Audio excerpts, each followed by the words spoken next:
Ebani say the MCE at the Krachie East. Ralph Francis Kesu we free mu na yesi hotel bi ewo Kumasi and we free mu. Eyewitness ye ne nua prekope Jacob ewo ahomaso ye ne no eni nkomo. Be me na ye ma wo yakọ ewo Akoma FM. Kofi Asantini. Bibi aboko de.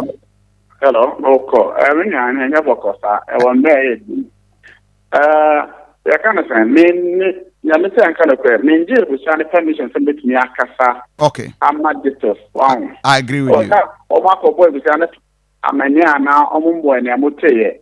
Nte me ni ebusano authority to meet me aka. Bibiafa omudishen ho do na efie no ame ho. But next time I say, you better make a crama.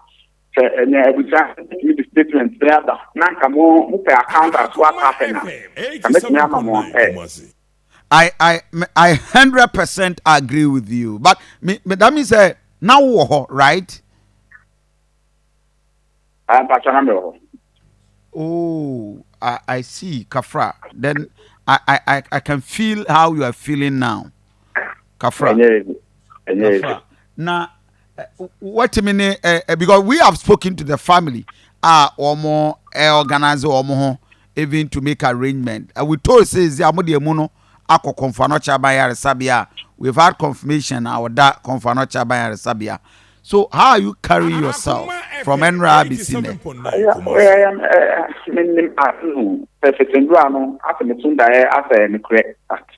We are managing, and that from far. We've spoken also to the communication director at the Krachie East Uti region hall. And he said, Obia very devastated. And mobile program and I said for Kumasi. Oh, okay.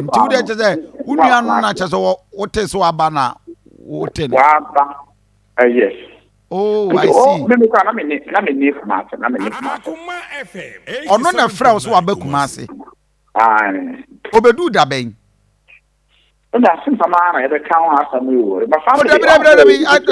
As to what happened, no, I know I will not even let you go there. I respect your position, but I just want to get personally one kasa how you are feeling as a brother. And then I'm pessimistic, but I agree. I will not even let you go there. I just want to get understanding that obedu tamben of frel just like that. Then we can call it a day. Friday no friend or Krachie now or the crossing to Abba.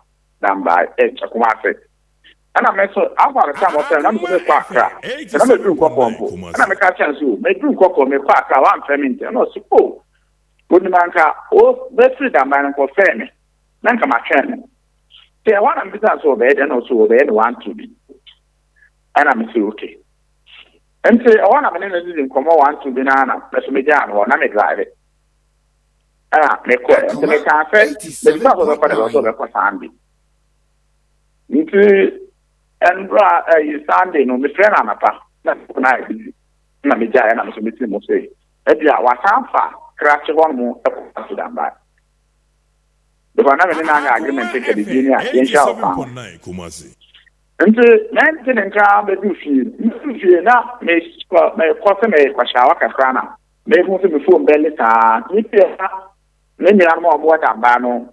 That's going to be fair and say, MCC or back Kumasi. Definitely so many people come out into about that. Almost friends with Ghana Park, and not one in Ghana or here or Martin in Ghana, and I'm okay. And the only Ghana was a friend, and I mean, that's all that fact. My very friend, not the lie, the ministry talk. So I want to make daily number, no, echo 2 times one fact. It's not the PA, I was said, or back on the or back on the home.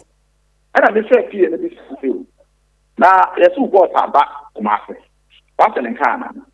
Almost see, to see Anna or be trying to freedom by. Now, I own in hotel, I have about order. And to our friend hotel for no every time, almost see our back and power tea. Into all or do a playing with tea. Television or that's another today. What offer location is enemy. Offer hotel location is enemy now. Akoma 87.9. What is her name, Yana? le follow location na ko do no ko do na check ko hotel ko na ba omo de spec it omo transfer mo di omo ndi nti no mana o de omo ko fe police police for the good and hey so now we lock prono one dine inside yes of course and what am passo and answer no what other form no I pray one pan so and answer day ne kan ya aka no kwa no ya na kinya de na esi me na black house na esi me ato so mo fa no hu no na me na black house Akoma FM 87.9 hotel ben because the hotel manager no afre unua o ofori krom MCE in fact as we speak we've already spoken to the family on my on the all the determine exactly what you may want to prevent but though until now hotel ben half bed hotels one of the hotel half bed hotel na popular hotel sir. Wow. I thought ono kwa na buy na ono obi na e buy. As I said yesterday na ono driver na kwa ono me driver na buy. And at the time no hotel na the driver so da hin. The driver so da different hotel. The driver at the same hotel. No, not that different hotel. Different hotel. Yes. Wow. And at the time I call na the driver no so aba ho ana. And no aba until driver no so ono so account for ono so say or friend na wanya no until oba hotel depended and they were trying to get the door open no omo continue and the police were getting involved. That means oyobi otaba region mu ana. Kumasi otaba Kumasi. Yes, say be our private business you obey no Kumasi. No. This year we make a NALA conference in Kumasi. After NALA conference, man, this next time that's so Kumasi. Hey, adi serious power. Or any underlying conditions be asthma, pressure. I am not sure. One say I can't. That is personal. Yes, of course, I agree. Until you were there, and one at time no call. A friend is saying hospital, police for the final. Apachan.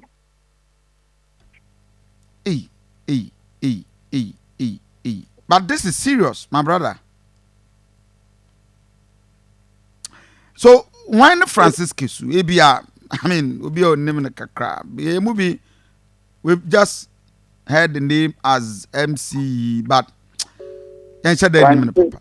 Francis, name is Kofi. Kofi, even the word simple is what I will use to describe him. Kofi, a very simple man. You meet him on the road, and you met a human being. Kofi, he served the NPP as a party politically, ranking from communication officer to constituency secretary until being elevated to MP in 2021. So I was told you, I'm very open there, and I'm better. But all platforms, social media, people that have encountered him, the kind of and some of the you understand he was the man of people.